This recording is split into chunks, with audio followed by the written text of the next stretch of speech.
इस्लाम वो मजहब है जो शरीर को बचाने के लिए सूअर का गोश्त खाने की भी इजाज़त देता है। 12,000 करोड़ रुपए का रेवेन्यू जनरेट हो सकता है जो प्रॉपर्टीज वक्फ बोर्ड के पास हैं। किसी दुकान से 10,000 किराया आना है, लेते तो उससे 10,000 है, लेकिन रसीद 200 का काटते हैं। 16 साल की बच्ची, 14 साल की बच्ची, 18 साल की बच्चियों को ले गए बुर्का पहना के, जो जानती भी नहीं है, बस उनको समझा दिया कि विरोध करना है। इससे अशराफ को दिक्कत है कि फिर वो अपना पाकिस्तान नहीं चला पाएगा। मौलाना आज़ाद एक नंबर के शराबी थे और बहुत अच्छे क्वालिटी का शराब पीते थे। इस्लाम बचाना है तो यूरोप अमेरिका में जो इनके नौजवान लड़के पढ़ रहे हैं उन सबको बुला के जंतर मंतर पे बैठा है। अगर कोई कानून संसद में बनाया जाता है और संसद में ही उसमें अमेंडमेंट पहले होते आए, एक और अमेंडमेंट होता है, तो इस्लाम कैसे खतरे में है भाई? अगर भारतीय जनता पार्टी ये वक्फ अमेंडमेंट बिल न लाती तो आज नहीं कल केंद्र में जो भी सरकार बनती इस अमेंडमेंट बिल को जरूर ले आती। हर लड़ाई को कुर्बानी की जरूरत होती है अरशद मंत्री। हम घर में बैठेंगे, खून आप बहाइए, देखें कितना खून है। एक समाज ऐसा है जो औरंगजेब को अपना हीरो मानता है। औरंगजेब के लिए जिस देश में वो रह रहा है उस देश में आग लगाने तक के लिए वो तैयार है। अकबर ने तो जियो निकाला था, इन्हीं के दादा थे कि रजील कमीन लोगों को पढ़ने नहीं देना है। होली खेलते हुए उसकी एक तस्वीर वायरल हो जाती है 9 साल की बच्ची, और मौलाना ने कह दिया कि भैया शरीयत की ये लड़की गुनहगार है। पाकिस्तान की जो टीम है, क्या सारे लोग रोजा रख के खेलते हैं?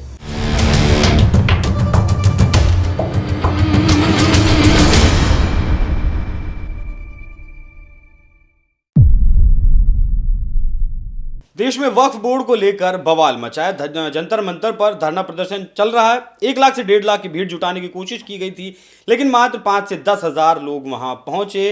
तो वक्फ बोर्ड से अगर संशोधन होता है वक्फ बोर्ड में, तो इस्लाम को कौन सा खतरा होगा? युवा वहां बैठे हैं, जो युवाओं के हाथ में बोर्ड हैं, वो उन्हें पढ़ तक नहीं पा रहे हैं, तो उन्हें पता क्या होगा कि संशोधन के नाम पर किया क्या जा रहा है। महिलाएं, लड़कियां, युवा लड़कियां बैठी हैं, उन्हें भी नहीं पता कि आखिर उन्हें वहां बुलाया क्यों गया है, लेकिन धरने पर बैठे हैं, प्रदर्शन कर रहे हैं। वक्फ पर बात करेंगे। औरंगजेब का विवाद चल रहा है, क्या कुछ विवाद है औरंगजेब का, उस पर भी बात करेंगे। मोहम्मद शमी के परिवार ने जिस तरीके से होली खेली उस पर बात करेंगे, क्योंकि वहां भी शरीयत के हिसाब से इस्लाम खतरे में आ गया। और आखिर में बात करेंगे प्रधानमंत्री मोदी की कि पसमानदा के लिए आखिर वो क्या कुछ कर रहे हैं, किस तरीके से विकास की मुख्य धारा में उन्हें जोड़ने की कोशिश कर रहे हैं। स्टूडियो में मेरे साथ मौजूद हैं ऑल इंडिया पसमानदा मुस्लिम महाज के सलाहकार डॉक्टर फैयाज अहमद फैजी। सर, बहुत बहुत स्वागत आपका। जी जी, बहुत बहुत आप लेखक भी हैं, अनुवादक भी हैं, स्तंभकार भी हैं, और पसमानदा समाज के लिए कार्य करने वाले एक पिलर के रूप में मैं आपको देखता हूं। आप एक पिलर के रूप में हैं, जिस तरीके से आप एक जागरूकता फैला रहे हैं पसमानदा समाज में। तो सर, शुरुआत करें वक्फ बोर्ड से। मैंने जब सर्च किया तो सच्चर कमेटी की रिपोर्ट मेरे सामने आई।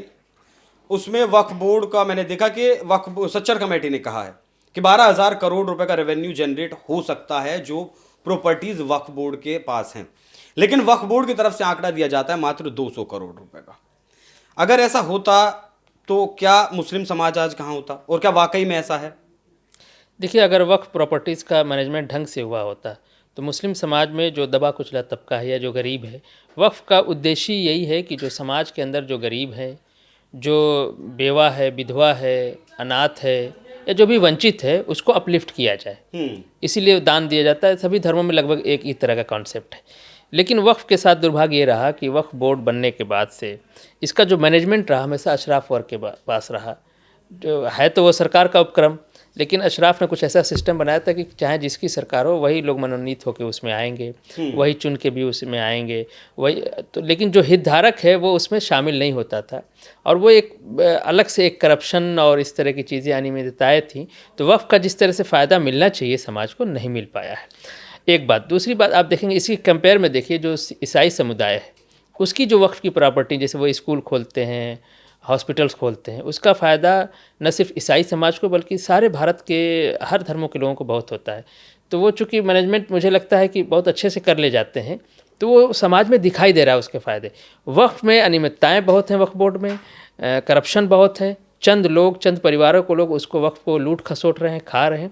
इसलिए समाज में उसका, मुस्लिम समाज में ही नहीं दिखा देता, तो अन्य समाज की बात क्या किया जाएगी।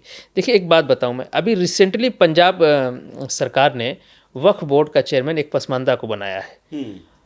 और वैद साहब को, मोहम्मद वैद साहब को, और उन्होंने पहले ही ये बात कही कि वक्फ की प्रॉपर्टी का फ़ायदा सिर्फ मुसलमानों के लिए बात क्यों होती है, ये सिख और हिंदुओं को भी इसका फ़ायदा क्यों नहीं मिलना चाहिए। तो ये फ़र्क पड़ता है कि जब एक देशज पसमानदा को कहीं जगह मिलती है, तो चूँकि वो इस देश का है, इस भूमि का है, तो उसको यहाँ के हर चीज़ से, पेड़ पौधे और लोगों से लगा होगा, तो उसका एटीट्यूड बिल्कुल अलग होता है। अशराफ वर्ग चूँकि बाहर से आया है, ताकत के बल पे भारत में राज किया, तो उसका एटीट्यूड बिल्कुल अलग हो जाता है। तो इसीलिए वक्फ बोर्ड का विरोध भी हो रहा है कि पहली बार इसमें पसमानदा मुसलमानों को भागीदारी की बात की जा रही है। तो मैं एक उदाहरण के तौर पे कि पंजाब में आम आदमी की पार्टी सरकार ने एक पसमानदा को वक्फ बोर्ड का चेयरमैन बनाया है, तो अब स्थिति कुछ वहाँ बदलती हुई दिखाई दे रही है। सर, ये जो भीड़ है फिलहाल सड़कों पर जंतर मंतर पर है, इसे कभी उसके लिए नहीं देखा गया कि मदरसों में मॉडर्न एजुकेशन लागू की जाए? शरीयत के नाम पर महिलाओं के साथ जो जुल्म अत्याचार होता है, उसके खिलाफ ये भीड़ कभी सड़क पर उतरती हुई नहीं दिखती, और जिस चीज़ के बारे में उसे ज्ञान नहीं है उसके लिए वो भीड़ सड़कों पर है। अशराफ वर्ग अगर कब्जा करके बैठा है तो ये भीड़ तो पसमानदा की भी है ना इसमें। हाँ बिल्कुल, देखिए भीड़ हमारी है, और ये जो अशराफवाद जिसको हम कहते हैं, अशराफ ने जो शुरू किया जब इसके शासन का डाउनफॉल हो रहा था अंग्रेज़ों के आने के बाद, उसी वक्त से इसने मुस्लिम सांप्रदायिकता, टू नेशन थ्योरी, ये सब शुरू किया। आज भी पाकिस्तान बनने के बाद भी वो आज भी कंटिन्यू है। आज जो देश के अंदर मुस्लिम विमर्श है वो कुछ नहीं है, वो टू नेशन थ्योरी या द्विराष्ट्र सिद्धांत का बदला हुआ रूप है। तो वो कह के इस्लाम खतरे में है, मुसलमानों के साथ जुल्म हो रहा है, वो सारी भीड़ को इकट्ठा कर ले जाता है। चूँकि शासन प्रशासन में, डेमोक्रेसी में, ब्यूरोक्रेसी में, पुलिस में, जुडिशरी में वही है, तो वहाँ से वो नैरेटिव सेट कर ले जाता है। मीडिया में वही है, आप उर्दू मीडिया कह के, हिंदी मीडिया, इंग्लिश मीडिया, सब वही है, वही नैरेटिव सेट कर लेता है। तो आवाम और पसमानदा समाज के अंदर उस तरह से जागरूकता नहीं है। और धर्म एक ऐसी चीज़ है, मजहब एक ऐसा चीज़ है, जैसे मैं ही आपको कहूँ कि पंडित साहब ये धर्म आपका खतरे में आ रहा है, तो आप एक बार तुरंत रिएक्ट करेंगे, है ना। तो वो एक रिएक्शन करके वो ले जाके, अब जो आप कह रहे हैं कि वक्फ के लिए अमेंडमेंट बिल के विरोध में भीड़ है, भीड़ कहीं नहीं है। जंतर मंतर पे आपने अपने शुरू में ही कहा, प्रयास जरूर किया था। 16 साल की बच्ची, 14 साल की बच्ची, 18 साल की बच्चियों को ले गए बुर्का पहना के, जो जानती भी नहीं है, बस उनको समझा दिया कि विरोध करना है। वहाँ बूढ़े बुजुर्ग भी मैंने देखा जो बोल नहीं पा रहे थे, समझ नहीं पा रहे थे, बस उनको ये कहा गया कि अगर वक्फ अमेंडमेंट बिल लागू हो गया तो मुसलमान अपने मुर्दे दफन नहीं कर पाएंगे, मुसलमान की सारी संपत्ति सरकार लूट लेगी। ये सारे आर्गूमेंट वही है जब पाकिस्तान तहरीक के वक्त मुस्लिम लीग और अशराफ ने बनाया था कि अगर देश नहीं बटा, मुसलमानों ने अपना अलग देश नहीं लिया, तो अपने मुर्दे दफन नहीं कर पाएंगे, नमाज नहीं पढ़ पाएंगे, मस्जिदें चली जाएंगी, खानकाहें चली जाएंगी, मुसलमान बर्बाद हो जाएंगे, इस्लाम बर्बाद हो जाएगा, इसलिए हमें पाकिस्तान चाहिए। सेम आर्गूमेंट वक्फ अमेंडमेंट बिल के भी कर रहे हैं। इसका मतलब वो अपना पाकिस्तान बचा रहे हैं। जी, आप संसद में भी गए जी, वक्फ बोर्ड को लेकर, आपकी वहाँ क्या कुछ बातचीत हुई? ज्वाइंट पार्लियामेंट्री कमेटी ने हम लोगों को बुलाया था। ऑल इंडिया पसमानदा मुस्लिम महा रजिस्टर्ड जो है वो सबसे बड़ा संगठन है इस वक्त। मैं समझता हूँ कि 11-12 राज्यों में वो काम कर रहा है। तो मैं उसके साथ गया था उनके सलाहकार के रूप में, और मैंने वहाँ अपनी बात रखी, और वहाँ जेपीसी के मेंबर्स को बड़ी हैरत हुई कि कोई ऐसा मुस्लिम संगठन है जो पहली, मैं बैठते ही कहा कि मैं वक्फ अमेंडमेंट बिल के सपोर्ट में हम लोग आए हुए हैं। इसी से वहाँ हंगामा खड़ा हो गया, और तथाकथित जो अशराफ समाज के सांसद थे उसमें उनको बहुत बात बुरी लगी, और वो बहुत मतलब एक है, मैं कहना नहीं चाहता हूँ, तो उन लोगों ने शोर शराबा करना शुरू किया, और दुनिया भर के जो इर्रिलेवेंट क्वेश्चन जो अभी वक्फ अमेंडमेंट बिल को लेकर चल रहा है कि मस्जिदें चली जाएंगी तो संपत्ति सरकार लूट लेगी, तो डीएम साहब सब लूट लेंगे। भाई डीएम साहब के साथ और भी बहुत इख्तियारात है, वो किसी का घर लूट सकता है, इतना पावर होता है, लेकिन क्या डीएम सबका घर लूट लेता है? तो ये सिस्टम पे सवाल खड़ा करना है, और अशराफ का शुरू से ये रहा है कि वो पूरे सिस्टम को कटघरे में खड़ा कर देता है। क्या क्या दलीलें दी सर आपने वहाँ? हम लोगों ने बताया, देखिए वहाँ पहली बार कोई माइनॉरिटी या अल्पसंख्यक से संबंधित किसी चीज़ में सरकार अमेंड करके पसमानदा मुसलमानों को, यानी मुस्लिम समाज में जो सोशल जस्टिस की बात है उसको सामने रखते हुए ओबीसी मुसलमानों को भागीदारी देने की बात कही। ये एक बहुत ही ऐतिहासिक कदम है सरकार का, वो भी भारतीय जनता पार्टी ऐसी सरकार जिसके बारे में ये प्रचार किया गया कि ये मुस्लिम विरोधी पार्टी है। अगर कोई पार्टी ऐसा अमेंडमेंट बिल ले आती है जिसमें मुस्लिम समाज में सामाजिक न्याय को सामने रखा गया है, तो मैं इसको बहुत ही अच्छा समझता हूँ, और समाज के लिए हित में भी समझता हूँ, मुस्लिम समाज के भी हित में समझता हूँ, देश के हित में समझता हूँ, और जब देश और समाज का हित है वहाँ हम सबका हित है। तो वहाँ जो हम लोगों ने बातें रखी, वहाँ और भी बहुत से हमारा प्रेजेंटेशन था, फिर वहाँ सांसद महोदयों ने सवाल भी किए, हमने कुछ वहाँ जवाब भी देने का प्रयास किया और फिर हमसे ये कहा गया कि आप लिख के दीजिए, तो हम लोगों ने लिख के सारा डॉक्यूमेंटेड करके उनको भेजा भी था।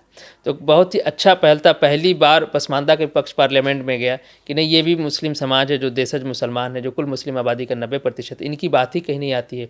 सरदार पटेल ने इसका प्रयास भी किया था, जब मुस्लिम लीग ने बहुत प्रयास किया तो सरदार पटेल कहा करते थे कि भाई हम सिर्फ मुस्लिम लीग के अशराफ मुसलमानों से क्यों बात करते हैं, जो राजा नवाब ज़मींदार लैंडलॉर्ड रहे हैं, हम देसी मुसलमानों से क्यों नहीं बात करते हैं, खेतिहर मुसलमानों से क्यों नहीं बात करते हैं, हम जो है गांव के मुसलमानों से क्यों नहीं बात करें। ये सरदार पटेल की अपनी शब्दावली थी, पसमानदा मुसलमानों, देशज पसमानदा मुसलमान, जिसको आज हम देशज पसमानदा कहते हैं। तो अगर सरदार पटेल की बात को उस वक्त सुना गया होता तो एक बहुत बड़ा आंदोलन भी उस वक्त था आसिम बिहारी के नेतृत्व में, तो शायद देश का बंटवारा न हुआ होता। लेकिन सरदार पटेल से नेहरू जी से लेके वाजपेयी और मनमोहन सिंह तक वही अशराफ, मुस्लिम मामले में वही अशराफ वर्ग की बात सुनी जाती रही।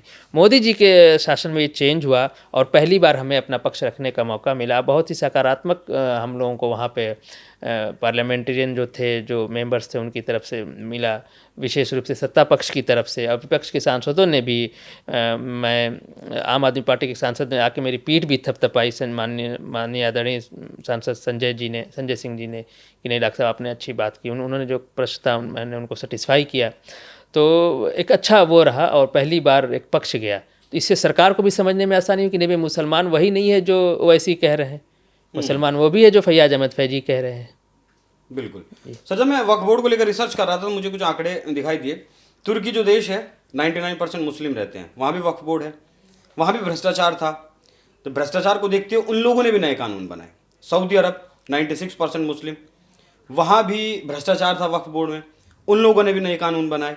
वहाँ पहले नगर निकाय हुआ करते थे, उन्होंने फिर केंद्रीय निकाय बनाए जिससे भ्रष्टाचार को कम किया जा सके, पारदर्शिता ज़्यादा लाई जा सके। लेकिन हिंदुस्तान जहाँ 14, 15 या 16, 17 जितना भी अभी सटीक आंकड़ा तो नहीं है मुस्लिम है, वहाँ संशोधन करने में इतनी परेशानी का सामना क्यों? देखिए, संशोधन करने में कोई परेशानी नहीं है। जो पार्लियामेंट है उसका काम ही यही लॉ मेकिंग और जो प्री एग्जिस्टिंग लॉ के अंदर अमेंडमेंट करना, ये उसका अधिकार है। लोकतंत्र में उसको जो यही अधिकार दिया गया है, तो वो अगर किसी कानून में अमेंडमेंट करती है तो इसको लेके बहुत हाय तौबा नहीं मचाना चाहिए। दूसरा, अगर आपको बिल पे कोई एतराज़ है तो उसको अपनी बात रखिए, तर्कों के साथ रखिए। और सरकार ने बहुत अच्छी पहल करते हुए वक्फ अमेंडमेंट बिल 2024 को जेपीसी को दे दिया और जेपीसी बहुत ही वयोवृद्ध सांसद हमारे जगदीप पाल जी ने इस उम्र में पूरे देश में भ्रमण किया। उन्होंने न सिर्फ पार्लियामेंट में लोगों को बुलाया बल्कि खुद बाहर निकल के पूरे देश में भ्रमण किया ताकि किसी को कोई शिकायत न रह जाए, सारे पक्षों की बात सुनी जाए, सारे हितधारकों की बात सुनी जाए। और मुझे जब वो लखनऊ आए तो वहाँ भी मेरी उनसे भेंट हुई, वहाँ भी मैंने अपना प्रेजेंटेशन दिया। तो जेपीसी ने बहुत जिम्मेदारी ईमानदारी से इसको इस पे काम किया और फिर कुछ अपना सजेशन करके उसको पार्लियामेंट में टेबल किया। मैं आशा करता हूँ कि जल्द ही वो बिल पास भी हो जाएगा। तो ये, लेकिन अब चूँकि मुस्लिम समाज का जो अशराफ वर्ग है उसको बेचैनी इसलिए है कि अब तक वक्फ बोर्ड के नाम पे वो वक्फ ज़मीनों का अपने हिसाब से करता था। जैसे आपने कहा कि सच्चर कमेटी की रिपोर्ट की वो पैसे कम आ रहे हैं, वो कह रही है कि इतना आना चाहिए, इतनी प्रॉपर्टी है, लेकिन इतना उसमें होता क्या है, जो अशराफ बैठे हुए उसमें मेंबर भी वही हैं, मुतवल्ली भी वही हैं, चेयरमैन भी वही हैं, और सरकार की ताकत से ये अशराफ वर्ग वक्फ की ज़मीनों में लूट कर रहे हैं। वो करते क्या है, जहाँ अगर किसी दुकान से 10,000 किराया आना है, लेते तो उससे 10,000 है, लेकिन रसीद 200 का काटते हैं कि बहुत पुराने ज़माने से इनका 200 ही कट रहा है और ऊपर से आप ले लिया। ये जो करप्शन है, अब ये लूट नहीं कर पाएंगे। वक्फ, देखिए वक्फ के बारे में बताऊँ, अशराफ क्यों, अशराफ के अंदर इतनी बेचैनी है। देखिए, ये जब देश का पार्टीशन हुआ तो राजा नवाब जमींदार यही थे। ये जब जाने लगे तो उन ज़मीनों को जो है वक्फ के नाम पे, जो यहाँ उनके रिश्तेदार रह गए या उनके और जो ख़ानदान के लोग रह गए, उन्होंने कह दिया भैया ये तो हमारे दादा वक्फ करके गए, ये हमारे अब्बा वक्फ गए, जबकि ऐसी कोई बात नहीं है। देखिए, इस्लाम एक ऐसा धर्म है, इस्लाम धर्म की इतनी सुंदरता है। कुरान के सूरह बकरा में ईश्वर कहता है, अल्लाह कहता है कि अगर कोई चीज़ आप तय करते हो तो 2 गवाहों की मौजूदगी में उसको लिख लो। यानी इस्लाम कोई भी डीड को लिखने की बात करता है। कुरान में स्पष्ट निर्देश है, जो निर्देश अगर कुरान में स्पष्ट है तो फिर उसमें इफ़ बट नहीं हो सकता। दूसरा, उसी ज़माने से निकाहनामा होता है कि जब भी शादी होती है तो उसमें गवाहों के सिग्नेचर होते हैं, दूल्हा दुल्हन के सिग्नेचर होते हैं। ये उसी ज़माने से इस्लाम में चला आ रहा है। उस इस्लाम में जहाँ निकाहनामा है, जहाँ सूरह बकरा कुरान में स्पष्ट निर्देश है, वहाँ जो है वक्फनामा अगर बनाने की बात सरकार करी तो क्या गलत है? ये तो ऐन यूजर चाहिए ना। ये तो ऐन इस्लाम के अकॉर्डिंग हुआ। उसमें दिक्कत क्या है कि इन लोगों ने पार्टीशन के टाइम पे ज़मीनें बचाई वक्फ के नाम पे। दूसरा जो है, जब जमींदारी उन्मूलन हो रहा था उस वक्त इन लोगों ने अपनी ज़मीनें बचाई कि ये तो वक्फ है, जबकि सवर्णों ने, सारे सवर्णों की जमींदारी टूटी, हिंदू सवर्णों की जमींदार ये लोग भी थे, इनकी भी जमींदारी टूटी, लेकिन ये बचा ले गए किसी ने वक्फ के नाम पे। तीसरा एक बहुत बड़ा आंदोलन हुआ था, भूदान आंदोलन, विनोबा भावे के नेतृत्व में, जहाँ हिंदू सवर्णों ने जी खूब दान किया, भूमि सुधार का जो आंदोलन था। लेकिन मैं नहीं समझता कि 1, 2, 10 उदाहरण आप बता पाएंगे जहाँ अशराफ वर्ग ने दान दिया हो। दान देना या वक्फ करना, हल्ला तो जरूर मनाते कि हमने वक्फ किया है। ये सब इस्लाम के नाम पे इस्लामिक कानूनों को तोड़ मरोड़ के अपनी संपत्ति को बचाने का प्रयास है। देखिए, कस्टोडियन विभाग हुआ करता था पार्टीशन के टाइम पे, कि जो लोग यहाँ से ज़मीनें छोड़ के जा रहे हैं कस्टोडियन विभाग में चला जाता था। वही हाल उधर का था, वहाँ की जो ज़मीनें हिंदू और सिख छोड़ के आ रहे थे वो कस्टोडियन विभाग में चला था, और जो शरणार्थी इधर उधर आ जा रहे थे उनको बसाने का काम किया जा रहा था। तो ये पूरा खेल चल रहा था। अब चूंकि अमेंडमेंट करके सरकार उसको चाक चौबंद करना चाह रही है, करप्शन से पाक करना चाह रही है, अनियमितताएं खत्म करना चाह रही है, उसमें समावेशिता बढ़ा रही है, उसमें पसमानदा को भागीदारी मिल रही है, सोशल जस्टिस की बात हो रही है, वुमन एम्पावरमेंट की बात हो रही है, महिलाएं भी उसमें रहेंगी जो हितधारक हैं। अगर जो विधवा है तो उसका वक्फ का फ़ायदा उसको मिलना चाहिए। तो ये एक जो डेमोक्रेटाइज करने का प्रयास हो रहा है वक्फ बोर्ड को, सेकुलराइज करने का जो प्रयास किया है सरकार ने वक्फ बोर्ड को, इससे अशराफ को दिक्कत है कि फिर वो अपना पाकिस्तान नहीं चला पाएगा। इसीलिए देखिए आर्गूमेंट क्या कह रहे हैं। अभी मैं कल सुन रहा था शाम को, पता नहीं कौन सा मौलाना वो कह रहा था कि ये वक्फ बोर्ड हम नहीं बचा रहे हैं, वो शायद राज्यसभा का सांसद भी रहा है, हाँ, उबैदुल्ला आज़मी, याद आ गया मुझे, इंदिरा गांधी के ज़माने में जो है वो बना था, शायद अभी है कि नहीं मुझे नहीं पता। वो कह रहे थे कि ये वक्फ बचाने की बात नहीं, ये अस्तित्व बचाने की बात है। तो ठीक कह रहे हैं वो, अशराफ अपना अस्तित्व बचा रहा है, अपना पाकिस्तान बचा रहा है। अपना पाकिस्तान से मतलब जी, अपना पाकिस्तान से मतलब पाकिस्तान है क्या? देश था तो हम उनको अपने शासन वर्षों से उनको लगा कि डेमोक्रेसी आ जाएगी। अकबाल में लिखा है कि जमहूरियत एक तर्ज हुकूमत है जिसमें बंदे को गिना करते हैं, तौला नहीं करते। तो अब तो ये बड़े राजा नवाब थे अशराफ भाईजान, तो इनका तौल तो ज़्यादा था ना, अब डेमोक्रेसी में तो गिना जाएगा। अब मौलाना आज़ाद का भी एक वोट है, फैयाज अहमद फैजी का भी एक वोट है, तो इससे उनको चिंता थी, इसलिए उन्होंने देश बांटा, अपना पाकिस्तान लिया।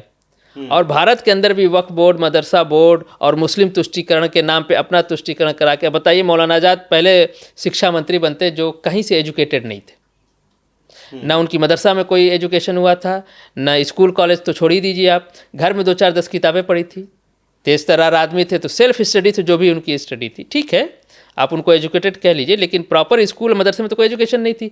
भारत के पास उस वक्त उससे नायाब लोग थे, कांग्रेस पार्टी के अंदर भी थे जिनको एजुकेशन मंत्रालय दिया जा सकता है। ठीक है, हम ये भी मान सकते हैं कि आज़ाद ने अच्छा काम किया होगा, लेकिन मेरिट के, अगर कोई मेरिटोरियस चीज़ है, मेरिट को किसी ऐसे उससे रिप्लेस करना, वो भी एजुकेशन शिक्षा विभाग, आप समझे कितना है। तो ये तुष्टीकरण करने की बात थी कि बस अशराफ को खुश रखो। और मैं एक मज़े की बात बताऊं, कांग्रेस ने जो मुस्लिम लीग के टिकट से 1946 में जो पटना से, मुझे उनका नाम नहीं याद आ रहा, सैयद जफरुल इस्लाम ऐसे करके उनका नाम था, हो सके मैंने नाम गलत बता रहा हूँ, इसको देखा जा सकता है, वो मुस्लिम लीग से चुनाव जीतते हैं और देश के बंटवारा होता है उसके बाद, तो पाकिस्तान नहीं जाते हैं। अब उसके बाद फिर चुनाव होता है, कांग्रेस पार्टी अपना टिकट देती है, वो कांग्रेस पार्टी से पार्लियामेंट पहुंचते हैं। तो ये पूरा खेल चल रहा था। तो ये फिर भारत के अंदर कैसे होंगे? मुस्लिम तुष्टीकरण के मंत्रालय मिल गया, राज्य में भी, केंद्र सरकार में भी, राज्यों की सरकार में भी, वक्फ बोर्ड, मदरसा बोर्ड, अलीगढ़ मुस्लिम यूनिवर्सिटी, जामिया मिलिया, ये सब छोटे छोटे पाकिस्तान में कहता। पाकिस्तान इसलिए कहता हूँ कि जो पाकिस्तान का थॉट था, जो अल्लामा इकबाल ने कि तौला जाएगा वहाँ गिना नहीं जाएगा, वो अलीगढ़ मुस्लिम यूनिवर्सिटी, जामिया मिलिया इस्लामिया और वक्फ बोर्ड, मदरसा बोर्ड, उसमें चल रहा है कि अशराफ और कई बर्चस्व उन्हीं के पास सत्ता और संपत्ति उन्हीं के पास रहे, वही चला है। और इसलिए जो ओवैसी ने जो हम लोगों को जोकर कहा कि पसमानदा नाम से कुछ पार्लियामेंट में जोकर आ गए, तो वो उनका अंदर का फ्रस्ट्रेशन बोल रहा है कि भाई मुस्लिम में भी ये आवाज़ आ रही है, पहले मुस्लिम में अकेले आवाज़ हुआ करते थे तो समझा ले जाया करते थे, अब मोदी जी के आने के बाद थोड़ा सा परिवर्तन हुआ, हम जैसे लोगों को भी, जो देशज मुसलमान हैं, जो देशज पसमानदा, उनको भी जगह मिली, तब उनको दिक्कत थी, इसीलिए वो गाली गलौज कर रहे हैं। आप हमारे आर्गूमेंट से अगर एग्री नहीं है तो आप अपना दूसरा आर्गूमेंट लाइए, या कहिए कि मैं सहमत नहीं हूँ। किसी को जोकर कहना मंच पे, सार्वजनिक मंच पे, कि पसमानदा नाम से कुछ जोकर आ गए थे, तो ये तो मैं समझता हूँ कि उद्दंडता है, और एक चुने हुए सांसद को इस तरह की बात करना, जबकि ज़्यादातर उनको पसमानदा ही चुन के भेजते हैं। ये भी देख एक हिपोक्रेसी आप देख लीजिए। तो दुर्भाग्य है, मैं समझता हूँ। तो जो मैं पाकिस्तान वाली बात पूछ रहे थे, तो वो अस्तित्व की लड़ाई लड़ें कि वक्फ बोर्ड बचाना ही बचाना किसी तरह से, इसीलिए हम लेके एनआरसी सीए की तरह धरना प्रदर्शन करेंगे। अब मैं देखिए, ऑल इंडिया पसमानदा मुस्लिम महाज रजिस्टर्ड संस्था है जो, जिसने एडवाइजरी निकाली, लगातार उसको सोशल मीडिया पर सर्कुलेट किया जा रहा है, उसके असर भी अब दिखने लगे हैं। भीड़ अभी लोगों को नहीं मिल पा रही है, तो इसीलिए ज़्यादा बौखलाहट है इनके एडवाइजरी में क्या है कि ये किसी तरह के वक्फ अमेंडमेंट बिल को लेके, उसमें और भी बहुत सी चीज़ें हैं, मैं मुख्य चीज़ें बता दूं कि मैं आपसे आग्रह करूंगा कि आप उसको जो डिस्प्ले भी कीजिएगा कि वक्फ अमेंडमेंट बिल को लेके किसी तरह के भी धरना प्रदर्शन में शामिल ना हुआ जाए, क्योंकि बिल जो है पार्लियामेंट के पटल पे रखा जा चुका है। जो होना है वो लोकतांत्रिक प्रक्रिया है, बिल पास होगा और फिर उसके बाद उसको देखा जाएगा। जिसको विरोध करना है या कुछ अगर हमको बात करनी होगी तो हम लोकतांत्रिक ढंग से अपनी बात रखेंगे, धरना प्रदर्शन में नहीं जाएंगे। हमारी जो जूम मीटिंग हुई थी ऑल इंडिया पसमानदा मुस्लिम महाज रजिस्टर्ड को लेकर, हमने उसमें कहा कि अगर कोई इस तरह की बहकावे में करता है, ये करते क्या, पसमानदा मुसलमानों को सामने लाते हैं। अब जब मैं कहा कि वहाँ पर 14 साल की बच्ची बैठी हुई है, 18 साल की बच्ची बैठी, अगर खुदा न खास्ता स्थिति खराब होती है और पुलिस को लाठीचार्ज करना पड़ता है, तो वैसी पे लाठी पड़ेगी नहीं, उन बच्चों उबैदुल्ला आजमी पे पड़ेगी, वो जमात इस्लामी वाला शैतान बैठा उस पर पड़ेगी, हमारे बच्चों पे लाठी पड़ेगी, हमारी बच्चियों पे रोज़े हैं बच्चियां, वो उस पर लाठी पड़ेगी। जिम्मेदार कौन है? ये इस्लाम के नया पे बरकरार के, इसके लिए एडवाइजरी हम लोगों ने निकाला कि उसमें नहीं करना। और अशराफ को बहुत शौक चढ़ा है कि अस्तित्व का संकट है, इस्लाम बचाना है, तो यूरोप अमेरिका में जो इनके नौजवान लड़के पढ़ रहे हैं उन सबको बुला के जंतर मंतर पर बैठा है। क्या दिक्कत है, लड़िए आप, बहुत शौक चल रहा है। हमारे बच्चे नहीं जाएंगे धरना प्रदर्शन में।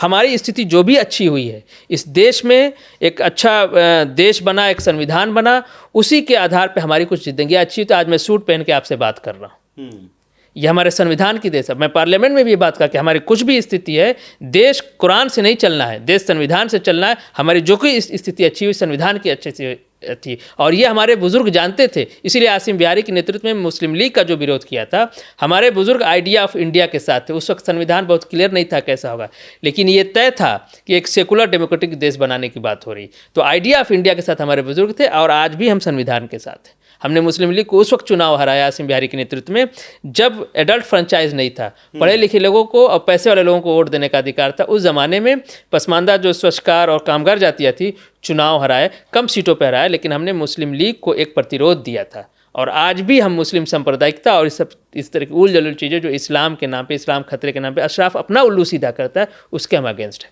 ये अपने सारे बच्चों को इंग्लैंड अमेरिका में जो पढ़ाई कर रहे हैं, उनको बुला के जंतर मंतर में बैठाते, क्या दिक्कत है? हमारे बच्चों को क्यों लेके जा रहे हैं?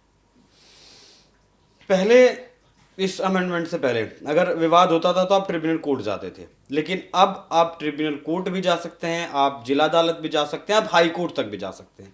ये सुधार हुआ, इसमें कोई दिक्कत नहीं है। नहीं। दान जब दी जाती थी पहले प्रॉपर्टीज, तो उसका कोई, जैसे आपने कहा कि 2 गवाह जरूरी होते हैं, कुरान में लिखा है, उसका कोई गवाह नहीं होता था। अब वो चीज़ें रजिस्टर्ड करवानी पड़ेंगी। अगर सर्वे होता है तो कलेक्टर उसका सर्वे करेंगे, पहले नहीं करते थे। इस तरीके की जो प्रक्रिया है, पहले बिक्री होती थी या फिर किराए की जो पारदर्शिता थी वो नहीं थी। अब वो सब कुछ एक प्लान्ड वे में होंगी। तो इससे इस्लाम कहाँ खतरे में आ जाता है? नहीं, देखिए ये अगर कोई कानून संसद में बनाया जाता है और संसद में ही उसमें अमेंडमेंट पहले होते आए, एक और अमेंडमेंट होता है, तो इस्लाम कैसे खतरे में है भाई? नहीं, देखिए इस्लाम खतरे में नहीं आता है, अशराफ लोगों की नेतागिरी खतरे में आ जाती है। इनके अपना जो अस्तित्व बचाने की बात है ना, अब सारा खा रहे थे इस्लाम के नाम पे। सरकार भी सोच रही थी यार मुसलमानों के मामले में कौन पढ़े, और सरकार भी ये सोच रही थी, भाईजान लोग खा रहे थे। पसमानदा को भी पड़ी नहीं थी, उसको इस बात का ज्ञान ही नहीं था कि हमारे नाम पे जो वक्फ हुआ उसको ये लोग खा पी रहे हैं। अब ये चीज़ नहीं होना है। देखिए भारत देश की यही सुंदरता है। आप यकीन जानिए, मैं दावे के साथ कहता, अगर भारतीय जनता पार्टी ये वक्फ अमेंडमेंट बिल न लाती तो आज नहीं कल केंद्र में जो भी सरकार बनती, इस अमेंडमेंट बिल को जरूर ले आती। क्योंकि बहुत दिन तक कहीं का करप्शन, और ये एकदम खुलेआम करप्शन है। मतलब समझ लीजिए किसी जगह गड्ढे में पानी ठहरे ठहरे सड़क के बजबजा जाए, उस तरह से वक्फ बोर्ड बजबजा रहा है। और मैं बताऊं कि वक्फ, आप ट्रिब्यूनल की बात करें, उसमें चले जाइए, सारे मुकदमे मुसलमान से लड़ रहे हैं।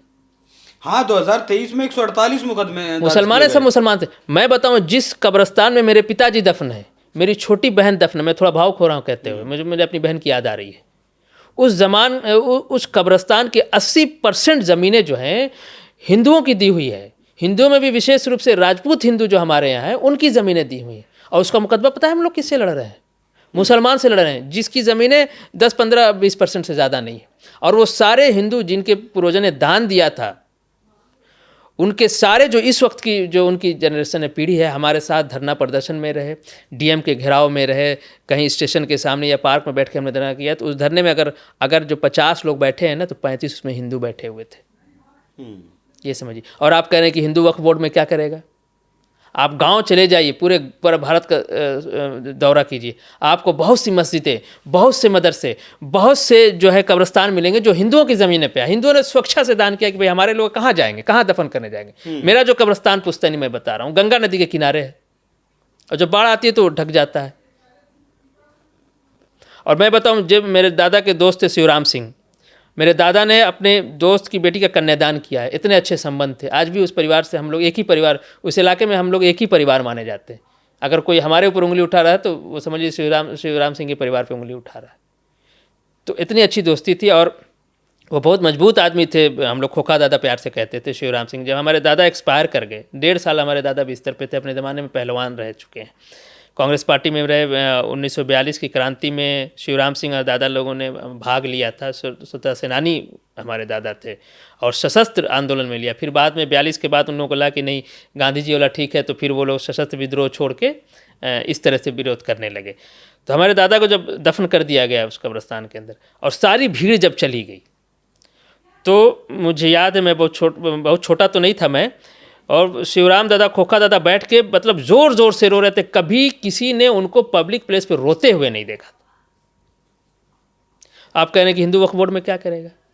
तर्क है कि राम मंदिर के ट्रस्ट में कौन सा, राम मंदिर का जो ट्रस्ट है, अच्छा, राम मंदिर के ट्रस्ट में जो बाबरी मस्जिद वाला ट्रस्ट बना है, उसमें एक भी पसमानदा इन लोगों ने नहीं रखा है। फारूकी साहब हैं तो ये साहब वो साहब, वहाँ ये बात नहीं करते हैं। सोशल कौन समझाए, वो तो ट्रस्ट सरकारी है। हाँ, तो सरकार को टैक्स दे रहा है। नहीं, ठीक है, मैं एक बात भी कह रहता हूँ, वहाँ से मैं आपकी बात करता हूँ। देखिए, वक्फ बोर्ड जो है और जो मंदिरों का ट्रस्ट है, इसमें मस्जिद की कमेटी में तो नहीं ना कह रहा है कि हिंदू बनेगा। वक्फ बोर्ड का अमेंडमेंट बिल तो ये नहीं कह रहा कि मस्जिद चलाना है, 5 लोग हैं तो उसमें हिंदू रहेगा, वो तो ये नहीं कह रहा है। वो तो वक्फ बोर्ड चूंकि सरकार का उपक्रम है, तो सेकुलराइज भी होगा, डेमोक्रेटाइज भी होगा।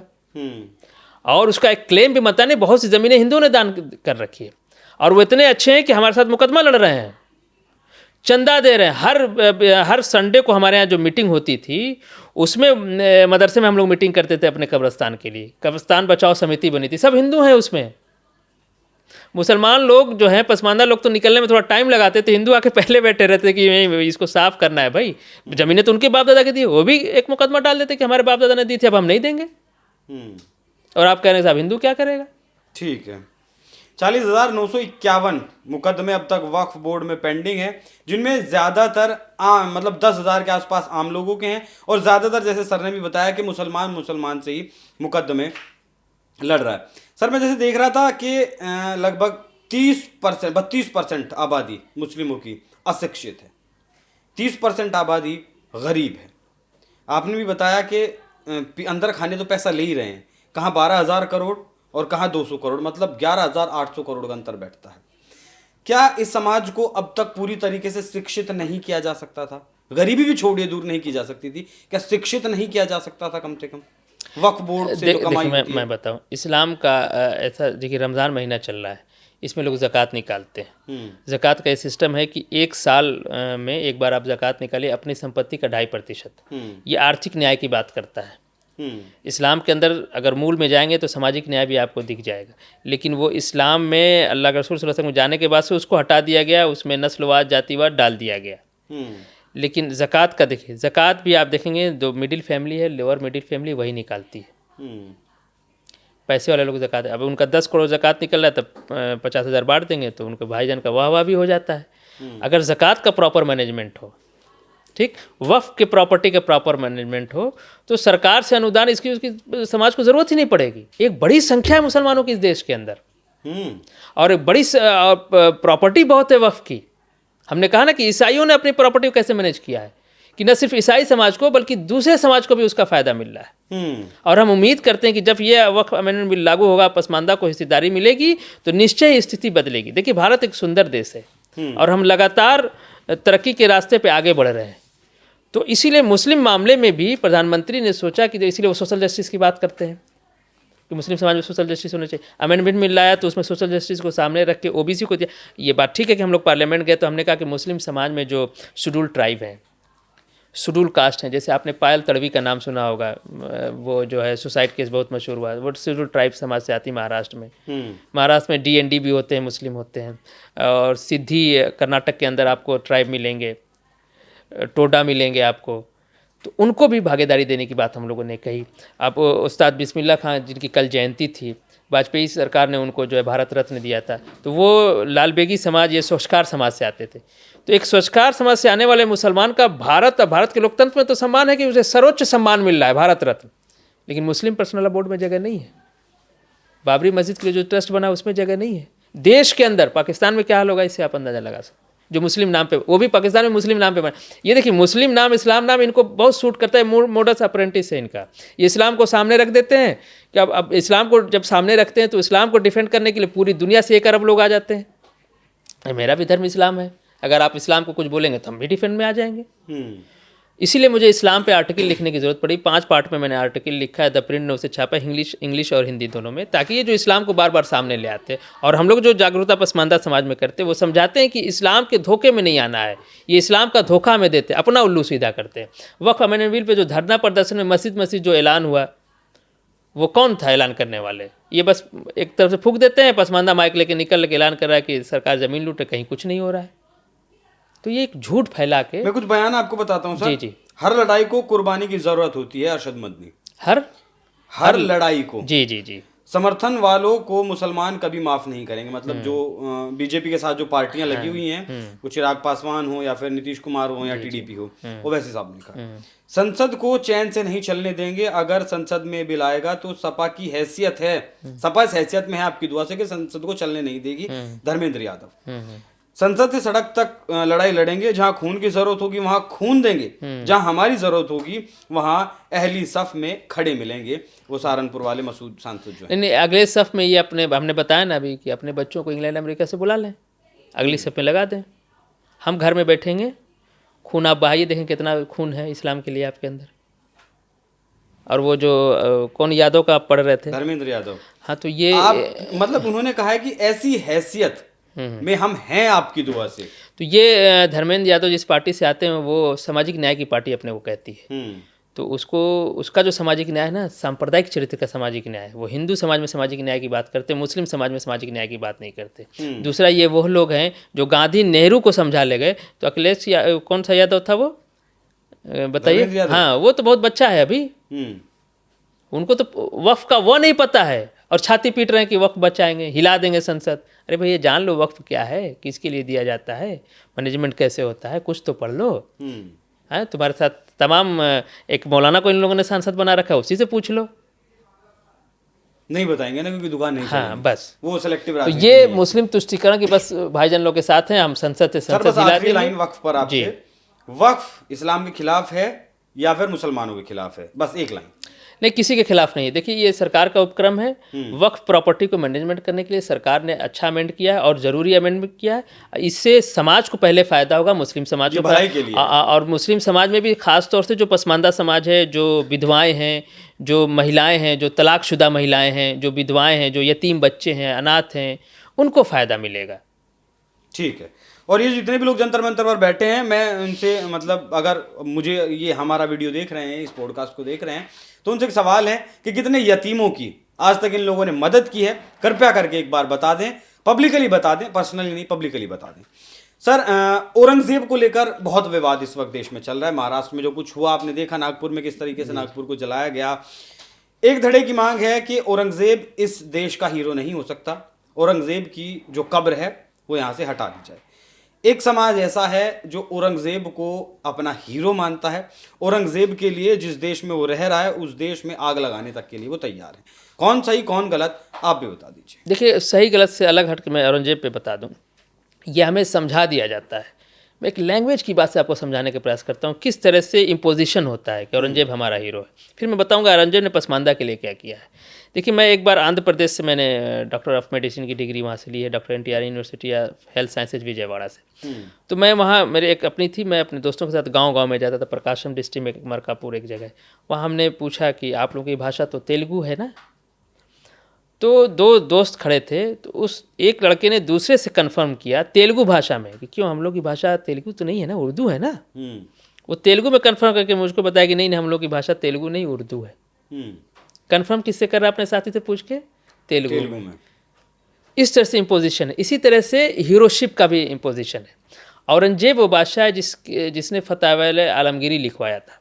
फतवा आलमगीरी उस वक्त के चोटी के अशराफ उलमा मिल के एक इस्लामिक फ़िक़्ह को कंपाइल किया, और बादशाह के नाम से, आलमगीर उसका नाम था औरंगजेब का। आलमगीर उसका नाम था, औरंगजेब नाम से उसको गद्दी पे बैठा था वो, जैसे मुगलों का अपना एक सिस्टम था। तो उसने फतवा आलमगीरी में कुफू का सिद्धांत आपको मिल जाएगा, किसकी शादी किसी, वह सारा रेसिज्म कि अरब की शादी जो गैर अरब से नहीं, अब तो हम तो गैर अरब है ना, हम तो अरबी है नहीं, हमारे खून में तो अरबी खून है नहीं। तो कुफू का सिद्धांत उसमें लिखा, ऊंच नीच उसमें लिखा, खलीफा कौन बनेगा वो लिखेगा। अब ये पसमानदा को पता ही नहीं है कि फतवा आलमगीरी में हमारे खिलाफ लिखा हुआ, तो क्यों, कैसे हीरो बनाएंगे? ठीक है, औरंगजेब एक शासक था, इससे ज़्यादा कुछ नहीं। अब आर्कियोलॉजिकल डिपार्टमेंट और ये वो देख ले कि कब्र हटाना है कि नहीं, का वो सरकार का काम है, हमारा उससे कोई लेना देना नहीं, पसमानदा को उससे कोई लेना देना, वो हमारे लिए हीरो नहीं है। अगर देखा जाए तो वो हमारे लिए विलन ही हुए, क्योंकि उन्होंने फतवा आलमगीरी इस तरह की उल्टी सीधी चीज़ लिखाई। इस्लाम हमें बराबरी का हक देता है और फतवा आलमगीरी में हमें ऊंच नीच में बांटता है, तो हमारे लिए तो विलन हुए वो। खूब अच्छे बादशाह होंगे। हमने कहा अकबर ने तो जियो निकाला था, इन्हीं के दादा थे कि रजील कमीन लोगों को पढ़ने नहीं देना है। क्यों नहीं पढ़ने देना है? जियो में लिखा हुआ है, क्योंकि ये फसाद बर्पा करते हैं। मतलब फसाद का मतलब झगड़ा दंगा फसाद करते हैं। कौन? पढ़ लिख के रजील लोग, भारत के मुसलमान। हाँ, वो रजील कमीन इस्लामिक टर्मिनोलॉजी है। तो रजील कहते हैं, कमीन कहते हैं, कमीन से वो कमीना गाली निकला हो, इसके मतलब निकृष्ट नीच के होता है। तो जियो लिखा है कि इन रजील लोगों को पढ़ने नहीं देना है। क्यों नहीं पढ़ने देना है? क्योंकि ये फसाद पैदा करते हैं। और दुनिया ने देखा कि जब देश आज़ाद हुआ और संविधान लगा और पसमानदा को पढ़ने का हक मिला, तो वीर अब्दुल हमीद और APJ कलाम हमने दिया इस देश को। लेकिन उन लोगों को हीरो नहीं मानते हैं ना ये लोग जी। तो इस तरह की इम्पोजिशन, पसमानदा आंदोलन इसी चीज़ों को ले आ रहा है। अब लोग धीरे धीरे समझ रहे हैं, इसीलिए आपको जंतर मंतर पे भीड़ नहीं दिखी इस बार। क्योंकि इस बार सरकार ने हमारा पक्ष जाना, मीडिया ने भी हमारे पसमानदा की कुछ ना कुछ बात कही, आप जैसे लोग लगातार उस पर बात कर रहे हैं, तो लोग अब इस बात को अवेयरनेस आ रही है, समझ में आ रहा है कि हमको फर्जी हीरो बताया जा रहा है। हमारा हित देश के साथ है, संविधान के साथ है। आतंकी के जनाजे में लाखों मुस्लिम इकट्ठा हो जाएंगे, लेकिन कभी APJ अब्दुल कलाम का नाम लेते नहीं मिलेगा आपको कोई मुसलमान। मैं आपको बता दूं, जितने पसमानदा उपलब्धियों को नहीं जानेगा। देखिए, मैं यहाँ पे आपने छेड़ दिया तो एक बात मैं कहता चलूँ, थोड़ा सा वक्त ज़्यादा हो जाएगा। जितने पसमानदा बैकग्राउंड से जो मुसलमान आते हैं, आप कभी अशराफ वर्ग से उनके बारे में नहीं सुनेंगे।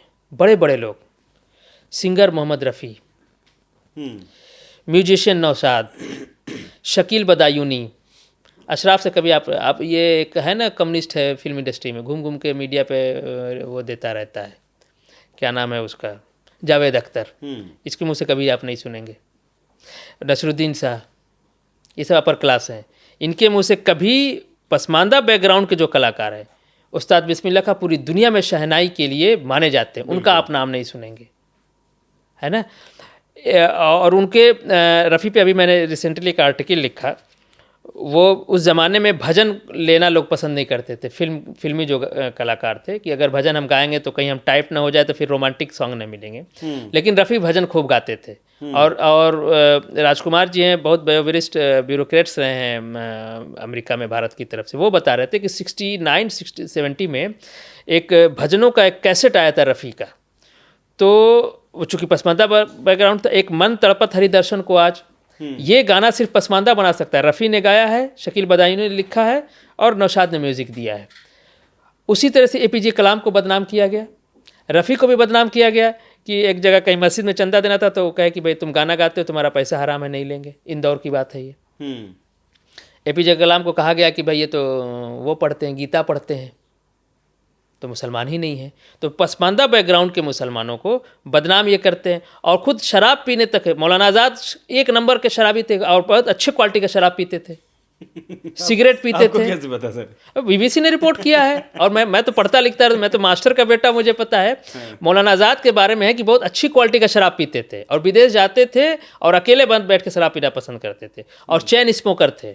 सिगरेट पीना ऐसे भी समाज में उनको कोई नहीं कहता कि शराबी थे और सिगरेटी थे। सब एपीजे कलाम के पीछे पड़े। गीता पढ़ना कोई बुरी बात है क्या? नहीं, गीता पढ़ने से कोई हिंदू हो जाएगा क्या? आप अगर कुरान की स्टडी करेंगे आप तो हिंदू मुसलमान हो जाएंगे आप। नहीं। अब ये रिग्रेसिव सोच है, ये सिर्फ बदनाम करने की, ताकि पसमानदा समुदाय के अंदर ये चेतना ना पैदा हो कि वो भी आगे बढ़ सकते हैं। वो भी तो हमने देखिए, बाबा कबीर पैदा हमारे समाज से आए, एपीजे कलाम आए, वीर अब्दुल हमीद की जयंती कौन मनाता है इस देश के अंदर? हिंदू मनाते हैं। किसी अशराफ को मनाते? अशराफ किसका जयंती मनाते? सर सैयद का, पाकिस्तान का आइडियोलॉग था। अल्लामा इकबाल का उर्दू दिवस चलता है भारत के अंदर, डाक टिकट निकलता है। क्या तमाशा चल रहा है देश के अंदर?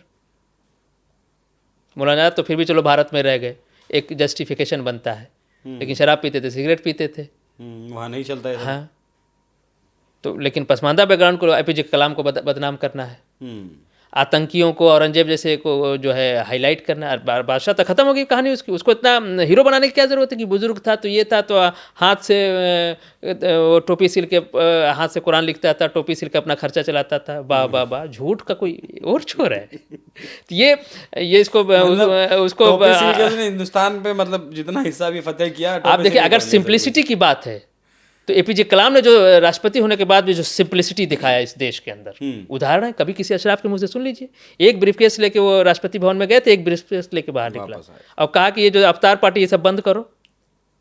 पहले में उसमें राष्ट्रपति भवन में जो अवतार पार्टी होती थी, बंद किया एपीजे कलाम ने। तो चूंकि वो देसी मुसलमान है, देश में तो उनकी कैसे प्रशंसा करे? वो तो हमको भी हिंदू समझते हैं। सर सैयद ने कहा था कि मुसलमान वो है जिसके खून से इब्राहिम के खून की बुआ है अलैहिस्सलाम, जो पैगंबर थे। यहूदियों के भी बाप दादा थे, इन लोगों के भी बाप दादा थे वो। ठीक है, अब हमारे अंदर से तो शंकर प्रसाद, गया प्रसाद, गोकुल प्रसाद की खून की बुआ आएगी। हम तो भारत के लोग हैं, तो हम मुसलमान ही नहीं इनके नज़र में। एक चीज़ रह गई सर वक्फ को लेकर, मैं देख रहा था। सबसे पहले जो वक्फ किया था वो एक यहूदी ने किया था। पैगंबर मोहम्मद को 7 बागान जो उन्होंने दिए थे, वो पहला एक यहूदी था जिसने वक्फ किया था। और फिर गरीबों की मदद पैगंबर मोहम्मद साहब ने उस वक्फ से की थी। तो वक्फ को पहले वो मुसलमान जो जंतर मंतर पर बैठकर जहर घोलने का काम कर रहे हैं देश में, वो समझ रहे हैं। सर मैं शमी पर भी थोड़ी सी बात करना चाहूँगा। मोहम्मद शमी, जिन्होंने अपने आप को मतलब देश के लिए समर्पित कर दिया। वो अगर मैच खेलने से पहले एक उनकी तस्वीर वायरल हुई कि वो पानी पी रहे हैं। इस्लाम खतरे में आ गया कि शमी ने तो पानी पी लिया, रोज़ा नहीं रखा। उनकी बेटी होली खेलते हुए उसकी एक तस्वीर वायरल हो जाती है, 9 साल की बच्ची, और मौलानाओं ने कह दिया कि भैया शरीयत की ये लड़की गुनहगार है। मतलब एक बच्ची ने अगर रंग खेल लिया, एक खिलाड़ी जिसने अपने आप को देश को समर्पित किया, उसने अगर रोज़ा नहीं रखा तो सर मतलब इस्लाम खतरे में आ गया। मतलब इस्लाम है सर। अच्छा, पाकिस्तान के जो प्लेयर हैं वो क्या रोजा रह के खेलते हैं क्या क्रिकेट? एपीजे अब्दुल कलाम खुद होली खेला करते थे, और मैंने तो यहाँ तक भी पढ़ा है सर कि बाबर और अकबर भी होली खेलते थे। हाँ बिल्कुल, मुगल तो खूब खेलते थे। इस्लाम का कोई रंग नहीं होता। आप देखिए जो है, मैं आप बता दूं, पहले वो रोजे वाली बात कर लूँ। स्पोर्ट्स पर्सन है, अगर वो खेल रहा है तो रोजे से रुखसत है उसको। पाकिस्तान की जो टीम है, क्या सारे लोग रोजा रह के खेलते हैं? हमें पता है, खेल ही ना पाएंगे आप। जैसे खिलाड़ी तो मैदान में बैठ के तस्बीह पढ़ते हैं सर। हाँ नहीं, वो तस्बीह पढ़ना एक अलग चीज़ है। हाँ। लेकिन रोज़ा रहने की बात है। शमी जो ड्रिंक पी रहे थे, भाई बॉलर है, बॉलर तो ऐसे भी थोड़ा सा एक्सर्शन होता है, जाहिर सी बात है। मैंने भी क्रिकेट खेला है, मैं रोज़ा रह के भी खेला हूँ, तो मैं उस चीज़ को समझ सकता हूँ। लेकिन एक इंटरनेशनल लेवल पे खेलना और एक स्कूल के मैदान में खेलना, ज़मीन आसमान का फ़र्क होता है। और हमारी दादी कहती थी कि या तो मैच खेलो या रोज़ा रहो, दोनों काम एक साथ मत करो। तो एक झरसन होता है बॉडी, तो वो उसको रुखसत है। फिर इस्लाम में उसका तरीका भी, अगर कोई रोज़ा किसी वजह से नहीं रह सकता है तो वो किसी गरीब को 2 वक्त की खाना खिलाए, वो एक अपना सिस्टम है। लेकिन देखिए, वही कोई अशराफ होता तो क्रिटिसाइज़ नहीं करते। अब शमी ने भारत के लिए बहुत अच्छा भी खेला है वर्ल्ड कप में, और तमाम वो हमेशा जिता भी देता है। अब देखिए, शमी को उसके इलाके में चमरुआ तुर्क कहते हैं। वहाँ के एक हमारे जानने वाले फेसबुक पे हमने जब उसके बारे में मैंने आर्टिकल भी लिखा है शमी पे। अच्छा, यही शमी जब 4 विकेट या 5 विकेट वर्ल्ड कप में लेके सेमीफाइनल कोई मैच जिताया था, तब तारे अशराफ, देखो मुसलमान ने ये कर दिया, जिस मुसलमान को मोदी जी ये कह रहे हैं, जिस मुसलमान को योगी जी ये कह रहे हैं, कपड़े से पहचाने, उस आज मुसलमान की वजह से वर्ल्ड कप में ये हो गया वो हो गया। उस वक्त वो मुसलमान हो गया। अब उसकी लड़की होली खेल रही तो काफिर हो गया वो। आप समझ रहे हैं? तो जहाँ मुस्लिम सांप्रदायिकता इनका ध्यान रहता है कि मुस्लिम संप्रदाय को किसी तरह से बनाए बचाए रखा जाए। अब वो समी की तारीफ करके हो जाए तो भी ठीक है, या समी की बुराई करके हो जाए तो भी ठीक। मुस्लिम सांप्रदायिकता मेंटेन है। तो उसी को काउंटर करते हुए मैंने लिखा था कि भाई एक भारतीय प्लेयर, एक भारतीय बॉलर ने विकेट लिया है, मुसलमान ने विकेट नहीं लिया है। और जब उसका खराब दौर चल रहा था तब मौलवी साहब लोग कहाँ थे? भाई उसके साथ खराब दौर भी चला, उसकी पत्नी के साथ कुछ समस्याएं थी, फिर वो आउट ऑफ फॉर्म भी चला। उस वक्त सपोर्ट करने नहीं आता, जब विकेट ले रहा है तो मुसलमान हो जा रहा है, और जब आउट ऑफ फॉर्म रहता है वो साहब मुसलमान नहीं रह रहा है। तो ये मुस्लिम सांप्रदायिकता के लिए, अब बच्ची है छोटी, मैं खुद होली के दिन लोगों से मिलने जाता हूँ, तो जो छोटे होते हैं पैर पे अबीर लगाते हैं, बड़े लोग माथा लगाते हैं, भाभी उभी गाल पे लगा देती हैं अबीर। ये तो हमारे कल्चर का नॉर्मल चीज़ है। इसमें रमज़ान में पिछली बार भी होली पड़ी थी, इस बार भी गया था। क्योंकि मैं इस बार लखनऊ में रह गया, घर नहीं जा सका। मैं बहुत फील करता हूँ क्योंकि हमारे यहाँ टोली बना के हम लोग घर घर जाते हैं होली में मिलने। सभी जाते हैं सर ऐसे यहाँ। तो ये हमारे यहाँ है। तो मैं यहाँ लखनऊ में था तो बड़ा मिस किया मैं। फिर भी चूँकि मेरे बहुत से हिंदू साथी कलीग थे, वो कहा कि भाई इस बार हम जाएंगे, तो हमने कहा कि चलो। होली के दिन हमारी ड्यूटी भी थी, मैं शाम को होली मिलने भी गया, रोज़ा खोल के गया। जिसको जो अबीर लगाने के चलन है उसमें क्या प्रॉब्लम, कहीं से कुछ इस्लाम में इस तरह का नहीं है। लेकिन बस उसको इस्लाम कह के मुस्लिम सांप्रदायिकता बस बनी रहनी चाहिए, ये इनका मेन उद्देश्य है। तो अगर चाहे उसमें शामी आ जाए, चाहे हम हो जाए। सर एक चीज़ पर और क्लेरिफिकेशन चाहूँगा कि इस्लाम में रंग का कोई महत्व है ही नहीं, वाकई में ऐसा है नहीं? देखिए, रंग के लेके इस्लाम में कोई इस तरह की गाइडलाइन नहीं कि कौन सा रंग अच्छा है, कौन सा रंग खराब है, कौन सा रंग पहनेंगे, कौन सा रंग नहीं पहनेंगे। हरे रंग को लेके थोड़ा सा आपको प्रायोरिटी पे रखते हैं मुसलमान। तो उसकी वजह मुझे लगती है क्योंकि वो रेगिस्तान में इस्लाम आया था और वहाँ हरियाली वगैरह की चीज़ें उस तरह से नहीं दिखती थी। तो आदमी जिस चीज़ का अभाव होता है उस तरफ लपकता है। तो हरे रंग की तरफ ये उनका झुकाव इस तरह से हो सकता है, ये माना जा सकता है। लेकिन इस्लाम में हरे रंग को लेके कोई वो नहीं है कि रंग ये इस्लाम का रंग है। क्योंकि मोहम्मद साहब के उस वक्त शुरू के आप जिहाद देखेंगे तो वो काला झंडा लेके चलते थे, फिर सफ़ेद झंडा भी रखा उन्होंने। तो इस्लाम का ऐसा कोई झंडा नहीं है, मतलब इस्लाम कहता है कि रंगों का कोई धर्म नहीं रंगों का इस तरह से, मतलब रंगों को लेके कुछ ऐसा कुछ नहीं है।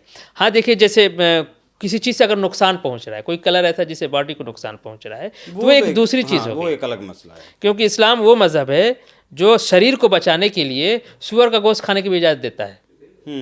तो अगर कोई चीज़ शरीर को हार्म कर रही है, ये तो जनरल सी चीज़ है कि अगर कोई इस तरह का कलर है जिससे शरीर पे, तो वो तो साइंटिस्ट और डॉक्टर्स भी एडवाइजरी करते हैं कि इस तरह के रंग से होली नहीं खेलना, इस तरह के रंग से खेलना है। तो वो एक अलग इशू है, मेडिकल इशू हो गया। इस्लाम से उसका कोई लेना देना नहीं। इस्लाम में कोई इस तरह की गाइडलाइन, कोई एडवाइजरी नहीं कि साहब ये रंग हराम है तो ये सही है, तो वो सही है। ठीक है सर, एक बात और कहते हैं, हरे रंग के साथ एक लाल रंग। तो इस्लाम में ये था जो मैंने पढ़ा है कि जब जंग के मैदान में जाए तो दाढ़ी और बाल को रंग के जाइए, काले रंग के करके जाइए। जंग के मैदान में तो सामने वाले टीम को लगना चाहिए कि नहीं जवान से लड़ रहे हैं। और लाल रंग का अगर चाहें तो आप लाल रंग का पट्टी, ताकि जोश और वो उस तरह का है, तो वहाँ लाल रंग को प्रमोट किया। तो रंग को ले, ये एक सांप्रदायिक का रंग देने के लिए साहब होली खेलिए। मैं तो टीका लगा, मेरा साथी में गया, उसकी माता जी ने हमारे टीका लगा दिया, तो कहा नोच के फेंक तुम्हें, सम्मान है ना, वो माता की तरह है। तो होली में जैसे वो सबको टीका लगाती है, हमें भी लगा दिया, उसमें क्या बुराई है? सर ये रंगों से मुझे एक चीज़ ध्यान आ गई, मैं भी पढ़ रहा था कि हिंदुस्तान का जो मुसलमान है वो कल्चर तो सनातन ही अपनाता है। जैसे सऊदी अरब में एग्जाम्पल के तौर पर, देखिए मैं बताऊं, अपनाता नहीं है, वो उसका उसी कल्चर है ही, वो कल्चर जिस तरह कल्चर आपका है उसी तरह कल्चर हमारा है। आप हमारे इलाके में जाएंगे तो जो पसमानदा भी मुसलमान भी उर्दू वो भोजपुरी बोलता है, हिंदू भी भोजपुरी बोलता है। तो हमने अपनाया थोड़ी है, हम हैं ही उसी के, बस कल्चर का ही हम उसी बॉर्न एंड ब्रॉट अप हुए हैं। हम अरबी बोल नहीं पाते हैं, तो मुसलमान होने से क्या होता है, कल्चर तो उसका ही होता है। मुझे करेक्ट करिएगा सर, मैं गलत हूँ। बिल्कुल बिल्कुल। सऊदी अरब में मतलब जहाँ से इस्लाम की स्थापना हुई अरब से, वहाँ लड़की शादी में सफ़ेद रंग का जोड़ा पहनती है, लेकिन हिंदुस्तान में वो लाल रंग का जोड़ा पहनती है, या फिर कलरफुल जो भी गुलाबी रंग का जो भी उसे पसंद होगा। सऊदी में हल्दी नहीं लगाते शादी में, लड़का हो या लड़की हो मेहंदी नहीं लगाते, लेकिन यहाँ हल्दी उनके पैदा होगा तब तो लगाएंगे, महंगी पड़ जाएगी। यहाँ वो हल्दी तक भी लगाते, मतलब वही पूरा सनातनी कल्चर, लेकिन लोग नहीं मानते इस चीज़ को। मैं फिर कहूँगा कि वो हमारा कल्चर है, क्योंकि हमारे यहाँ शादी ब्याह में मुसलमान तो हम हो गए, और आप हमारे घर चले जाइए या किसी भी पसमानदा मुसलमान घर चले जाइए, जब शादी होता है ना तो एक रस्साकसी शुरू हो जाती है। चंद जो कट्टरपंथी टाइप के लोग कहते हैं कि हल्दी नहीं लगेगा तो मेहंदी नहीं लगेगा तो सेहरा नहीं बंधेगा, तो घर में ही संघर्ष है। सांस्कृतिक संघर्ष जो है घर में है, भाई भाई में है, बाप बेटे में है, माँ बेटे में है। क्योंकि घर में शादी ब्याह की जो कस्टम्स होते हैं महिलाएं ज़्यादा करती हैं। हम्म। हल्दी लगेगा, अब हल्दी हमारे यहाँ दूल्हे को लगता है तो सिर्फ महिलाएं होती हैं, भाभियाँ होती हैं, अम्मी होती हैं, खाला मौसी होती हैं, घर की औरतें होती हैं, मर्द नहीं होते हैं। मर्द सिर्फ दूल्हा ही होता है, सबको हल्दी लग रही है। ठीक है, तो हमारे एक चचेरे भाई तो उन्होंने हल्दी लगवाए नहीं कि नहीं इस्लाम के खिलाफ है, जबकि ऐसा कुछ नहीं है। इस्लाम में एक कॉन्सेप्ट है शरिया में उर्फ़ का, जो आपको अपने लोकल कस्टम और इस तरह की परंपराओं को पालन करने की अनुमति देता है कि आप पालन कर सकते हैं। आंटी उस पर कैद बस ये है कि कोई इस तरह की चीज़ ना हो जो इस्लाम के खिलाफ जाती हो, तो ऐसी कोई चीज़ नहीं है। तो ऐसा कुछ नहीं। तो कल्चर, अब देखिए हमारे यहाँ शादी में जो दुल्हन को कपड़ा दिया जाता है दूल्हे की तरफ से, उसमें बनारसी साड़ी जाना जरूरी है। अब साड़ी तो भारत का है ना, अरब का तो है नहीं। नाक में का ये मंटिका जो होता है, जो ये मांग पे पहनते हैं, मंटिका कहते हैं सोने की, ये जाना जरूरी है ना। अगर बिना साड़ी के आपने दे दिया तो शिकायत हो जाएगी कि इन लोगों ने, डाला कहते हैं हमारे यहाँ, कि डाल में इन लोगों ने बताओ साड़ी तक नहीं दिया है दुल्हन को। गुलाबी रंग का एक धागा होता है जो चोटी बांधी जाती है दुल्हन की, वो गुलाबी रंग का जो सफ़ेद रंग, क्रिश्चियन में भी देखिए आप सफ़ेद रंग में शादी होती है। हमारे यहाँ सफ़ेद रंग काला रंग आप शादी के वक्त पे ला नहीं सकते, उसको हमारे यहाँ मनहूस मानते हैं, साल भर तक नहीं पहन सकते। मैं एक इंसिडेंट बताऊँ, मेरे छोटे मामू की शादी हो रही थी, तो दूल्हा बन गए वो। तो हमारे यहाँ पसमानदा में एक कल्चर है कि दूल्हे को या तो बहनोई सजाता है या फिर फूफा सजाते हैं, और उनको नेग वगैरह मिलता है। तो हमारे पिताजी पहन लिए, लेकिन उनकी जो घड़ी मामू ने खरीदी थी, सुनहले रंग की घड़ी थी वो, लेकिन उसका डायल काला था। अब मामू ने तो पहन लिया, हमारी नानी की नज़र पड़ गई। अब नानी कह रही अरे निकालो निकालो, तो बताओ हटाओ इसको, काला रंग है काला रंग है काला रंग है। और मामू, चूँकि मामू हमारे क्रिकेटर भी रहे कोलकाता में और मॉडर्न एजुकेटेड है, तो आधुनिक लोगों को तो वो सब अरे काले सफ़ेद से क्या फ़र्क पड़ता है। नहीं नहीं नहीं नहीं, तो फिर पापा ने अपनी घड़ी निकाल के पहनाई, तब हमारी नानी सेटिस्फाई हुई कि पुरानी घड़ी चलेगी, काला घड़ी नहीं चलना चाहिए। ठीक है सर इस देश में ना बस छोटी सी टिप्पणी चाहूँगा आपको, फिर मैं मोदी जी पर आऊँगा। संविधान से पहले इस्लाम को मानते हैं, बहुत सारे मुस्लिमों से मैं मिला, बहुत सारे मुस्लिमों से मैंने सवाल किया, वो संविधान से पहले उनके लिए इस्लाम ही है। लेकिन कुरान में क्या ऐसा लिखा है कि जहाँ आपका जन्म हुआ है वो आपकी भूमि है, वो आपकी मातृभूमि है, राष्ट्रभूमि है, आप मतलब मातृभूमि के प्रति वफादारी कुरान में क्या लिखी है? और धार्मिक संस्कृति भले ही अरब से हो सकती है हिंदुस्तान के मुसलमान की, लेकिन जन्मभूमि तो यही है ना, इसको भी थोड़ा क्लियर करिएगा। देखिए कुरान में तो इस तरह की बातें मैंने कहीं नहीं पढ़ी है, लेकिन हदीस में ये है कि आप अपने देश से मोहब्बत करना आधा ईमान है। ईमान का मतलब धर्मपरायणता, अगर इस्लाम को आप मानते हैं और अपने देश से मोहब्बत करते हैं तो आधे में आधा ये है, आधे में सारी चीज़ें हैं, ये इसका मतलब है। तो कितना इंपॉर्टेंट चीज़ है, इससे आप अंदाजा लगाइए। दूसरा, ये जो कह देते कि इस्लाम पहले है, ये बस कह देते, इनको जानकारी नहीं है। और जिस तरह से माँ और बीवी को आमने सामने नहीं ला सकते, बीवी का अलग वो है, माता का अलग है। कोई कहे कि आपको माँ प्यारी है कि बीवी प्यारी है, ये सब जो सवाल जो ठीक नहीं है। अब आप कहेंगे आपको धर्म प्यारा है कि देश प्यारा है, भाई देश भी प्यारा है, धर्म भी प्यारा है। धर्म अलग, हम मस्जिद में नमाज पढ़ने जाते हैं उस वक्त, अब जैसे मैं अभी रोज़ा हूँ तो हमको धर्म प्यारा है, लेकिन संवैधानिक देश है, मैं आ भी रहा हूँ, इंटरव्यू भी दे रहा हूँ, तो संवैधानिक प्रक्रिया चल रही है, तो वो उसमें कहीं लड़ाई वाली चीज़ नहीं है। मुस्लिम सांप्रदायिकता ने इसको पैदा किया, ये सवाल को, कि इस्लाम पहले है, कुरान पहले है, संविधान बाद में। ऐसा कोई पहले बाद में नहीं है, संविधान ने तो बाकायदा, देखिए भारत का सेकुलरिज्म बहुत शानदार सेकुलरिज्म है, और हमने यूरोप से सेकुलरिज्म नहीं सीखा। इस भूमि, ये सेकुलर भूमि है, यहाँ आम और नीम एक साथ उपजते हैं और विभिन्न विविधताओं के साथ, यानी धार्मिक आस्था, इस्लाम आने से पहले भी यहाँ विभिन्न प्रकार की धार्मिक आस्थाएं रही हैं और आज भी हैं। इस्लाम क्रिश्चियनिटी को आप बाहर का कह सकते हैं, लेकिन और जो धार्मिक परंपराएं यहाँ रही हैं, गुरुओं की परंपरा रही है, उन सब विभेदों के साथ रहने के हम आदी रहे हैं। एक घर में इस धार्मिक आस्था का, दूसरे घर में दूसरे, यानी एक ही घर में कई धार्मिक आस्था के लोग रहते हैं, कोई फ़र्क नहीं पड़ता है। तो हमारा सेकुलरिज्म वो है। इसीलिए हमारे बुज़ुर्गों ने, जिसमें ज़्यादातर जो आप संविधान सभा में बहस हो रही थी, तो उसमें जो सेकुलरिज्म ये कहा कि स्टेट का कोई धर्म नहीं होगा, लेकिन लोगों का धर्म होगा। आप अपने धर्म का पालन करने की पूरी आज़ादी है। ये हमारी सुंदरता है, हमारे संविधान की, हमारे सेकुलरिज्म की। तो उसमें कुछ इस तरह की बात नहीं। हाँ, उसमें सांप्रदायिक कर दिया जाता है, उस तरह से बना दिया जाता है, तो कहता है इस्लाम, लेकिन प्रैक्टिस क्या करता है? संविधान की वजह से हमारी स्थिति अच्छी हुई है। वो कहीं स्कूल में पढ़ने जाता है, वहाँ संविधान के हिसाब से चल रहा है। अगर कोई केस मुकदमा होगा, वहाँ संविधान के हिसाब से चल रहा है। सिर्फ मस्जिद में जाता है तभी तो इस्लाम चल रहा है, नमाज पढ़ रहा है, रोज़ा रख रहा है। ठीक है, सर आखिर में प्रधानमंत्री मोदी क्या कुछ कर रहे हैं मुसलमानों के लिए? सबका साथ, सबका विकास, सबका विश्वास तो शायद नहीं जीत पाए 2024 के जिस तरीके से नतीजे हमने देखे। पसमानदा मुस्लिमों के बारे में जिस तरीके से वो खुलकर अब बात करते हैं 2014 से ही लगातार, बिना किसी लोभ लालच के कि भाई मैं आपके लिए काम कर रहा हूँ तो आप मुझे वोट दीजिए ना दीजिए। मोदी और योगी का बहुत ज़्यादा डर दिखाया जाता है। इस पर भी छोटा सा आपका जवाब। देखिए, भारत के ये पहले प्रधानमंत्री हैं जिन्होंने मुस्लिम समाज में सोशल जस्टिस को सामने रखते हुए हमारे दुख दर्द की बात कही। और जब देश का प्रधानमंत्री किसी मुद्दे पे बात करता है तो न सिर्फ राष्ट्रीय स्तर पर बल्कि अंतर्राष्ट्रीय स्तर पर उसकी चर्चा होती है। और कहीं ना कहीं पसमानदा आंदोलन जो थोड़ा सा लीड लिया या पसमानदा पक्ष को अब सुना जाने लगा है, वो प्रधानमंत्री की ही देन है। पहली चीज़ तो स्थिति बदली है और ये एक अच्छा मैं इसको समझता हूँ। दूसरी चीज़, भारतीय जनता पार्टी पसमानदा मुद्दे को उस तरह से लेके नहीं चल पा रही। प्रधानमंत्री तो कहते हैं, इसमें कोई दो राय नहीं है, लेकिन बीच बीच में भारतीय जनता पार्टी के और लोगों की तरफ से जो सांप्रदायिक बातें होती हैं उससे थोड़ा सा माहौल ख़राब हो जाता है। लेकिन फिर उसको प्रधानमंत्री संभालते हैं, मोदी जी उसको फिर संभालते हैं।